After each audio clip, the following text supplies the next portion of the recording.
Success जान के YouTube channel में आपका स्वागत है। दोस्तों आज मैं आपके सामने यूपीएसआई पिछले साल का हल प्रश्न पत्र लेकर आया हूँ, वो भी हिंदी का। इसे आप टेस्ट पेपर 1 समझिए। दूसरा प्रश्न पत्र है दोस्तों, अच्छे से आप देख लीजिए, तैयारी आपकी कैसी है आप मिला लीजिए। लगभग ऐसा ही प्रश्न पत्र आएगा आने वाले एग्जाम में। तो दोस्तों अगर आप तैयारी में जुटे हैं तो तैयारी में जुटे रहिए। इस प्रश्न पत्र को भी अच्छे से देख लीजिए और कमेंट बॉक्स में ज़रूर बताएं कि आपको प्रश्न पत्र कैसा लगा।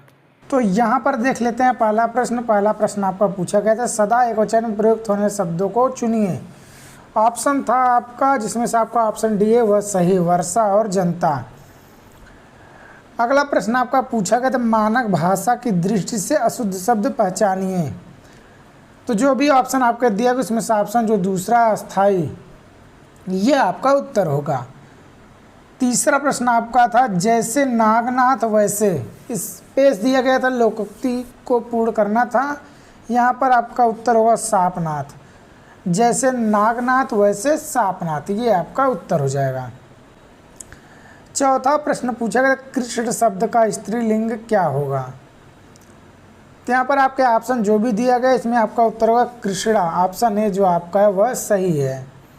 चारों ऑप्शन आप देख सकते हैं, लेकिन आपका उत्तर होगा कृष्णा। पांचवा प्रश्न पूछा गया था, कथा सम्राट प्रेमचंद का वास्तविक नाम क्या था। तो उनका वास्तविक नाम था धनपत राय, ये आपका उत्तर होगा। हम देख लेते हैं छठा प्रश्न पूछा गया था, वर्तनी संबंधी सही शब्द क्या है। तो जो पूर्ति है ये आपका सही है, बाकी सब वर्तनी संबंधित अशुद्ध शब्द हैं। डी ऑप्शन आपका सही है। सातवां प्रश्न पूछा गया था, लुटिया शब्द का बहुवचन क्या है। तो लुटिया या के ऊपर चंद्र बिंदु जो लगा देंगे आप, तो आपका हो जाएगा उत्तर बहुवचन लुटिया। आठवां प्रश्न आपका था, आनाकानी करना मुहावरे का सही अर्थ है। ऑप्शन था इधर उधर करना, मना करना, बुराई करना, टाल मटोल करना। तो आपका उत्तर होगा टाल मटोल करना।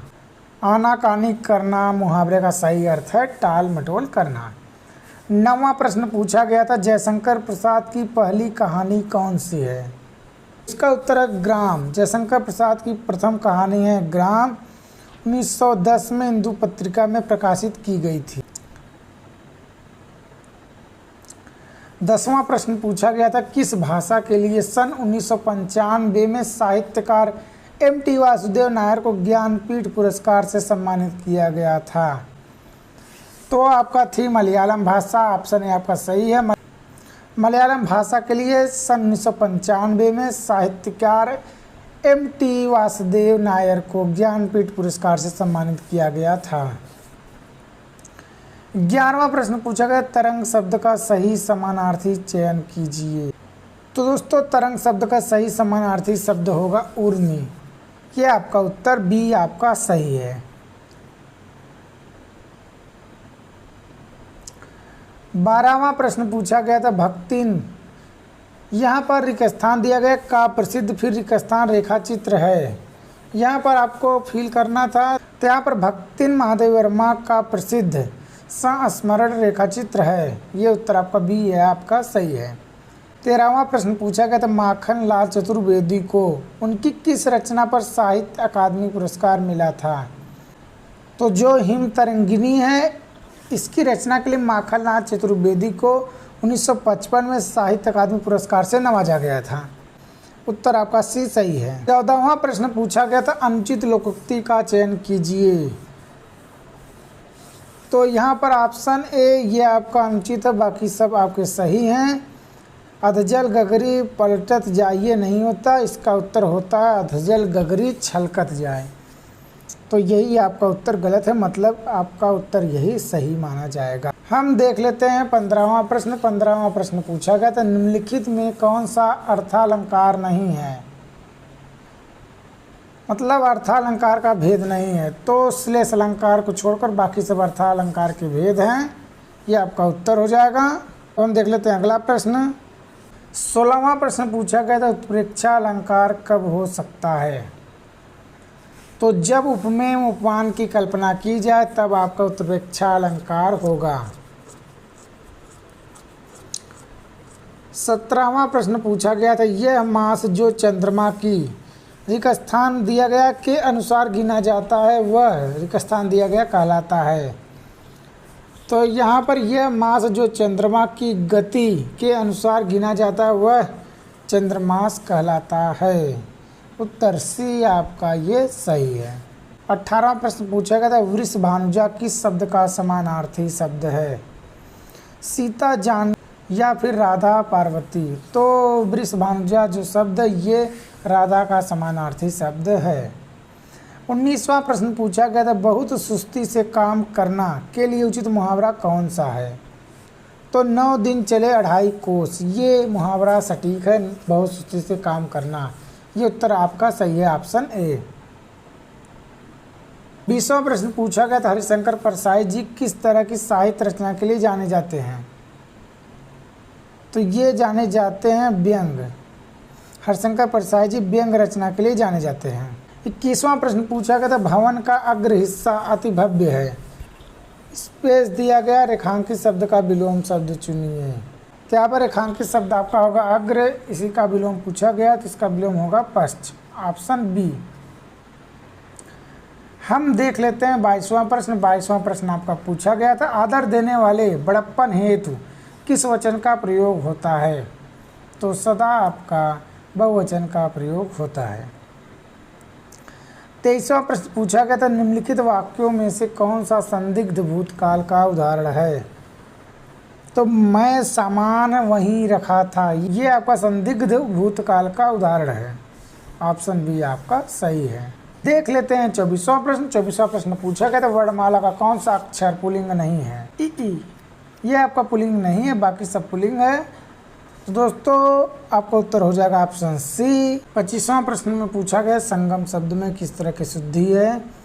दोस्तों अनुसार संबंधित अशुद्धियां हैं संगम शब्द में। 26वां प्रश्न था आपका हुई वीरता रिक्त स्थान के साथ सगाई झांसी में सुभद्रा कुमार चौहान इस पंक्ति को पूर्ण करें। यहाँ पर उत्तर आपका वैभव, हुई वीरता की वैभव के साथ सगाई झांसी में, ये उत्तर आपका सही होगा, ऑप्शन बी। 27वां प्रश्न पूछा गया संघ की भाषा हिंदी और लीप देवनागरी होगी।